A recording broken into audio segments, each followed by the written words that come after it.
Yeah man, bless up, bless up, bless up all massive, bless up all sister and all hygiene. I don't know a thing go. Yeah man. And I just want to say thank you for everyone who has been here and supporting our channel. This is going to be a hotel property tour. This is one of the hotel and suite that we really love to chill out in Ocho Rios. And trust me, yeah, we're in the beautiful parish of St. Anne and in Ocho Rios or Ocho Rios. I don't know a thing go. You know some how my talking go already. So with all that said, yeah, let's get back to it. So right now we're there a Pineapple Court hotel, and we're talking about one of them hotel there where the cost is right, and to stay here is very nice and it's cozy. It's all right, and we love it. And you get free breakfast and thing once you're a guest here in the morning. So if you're on a tour or you want to go someplace here, plan to go have some different location to go, this is one of them places that you should definitely check out and have a night here, and trust me, you won't regret it. You will love it. So I'm gonna give you a property tour of Pineapple Court Hotel and Suite. It's a small property, so it's nothing too long, and you will see the tour of the room. That you see exactly what the room look like. So with all that said, remember to like and subscribe and do the whole thing, the whole routine. You know how it goes. So yeah man, check out that property here, and I hope it be a reference to somebody. See, you know I'm saying, a narrating video, so we just go walk through and show you what I go on naturally. See, alright.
yeah, thanks for watching. This has been another episode of Jamaica Walk By.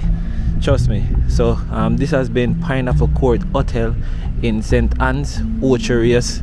It's just a little about 5 minutes out of the town. So yeah man, big up every time, and thank you guys for watching. Big up every time. I mean, I always say that, thanks for all the support. Remember, if you have not yet subscribed, please, I'm asking you to subscribe. Give this video a thumbs up. Leave a comment. If it's even an emoji, you can just leave a simple comment, keep the channel growing and things. So bless up. And for all of those who have been supporting our channel, oh my god, I just want to thank you so much. I just want to tell you guys thanks from the base of my heart. I just want to say thanks and respect every time. See? So, and for all those who want to donate anything at all, remember, anything is always accepted. We really appreciate every donation. There's a PayPal link in our description for all donations and so on. So big up every time. Thank you guys for watching. Blessed love, manners and respect. And guess what? Keep watching the other videos. See? Big up every time.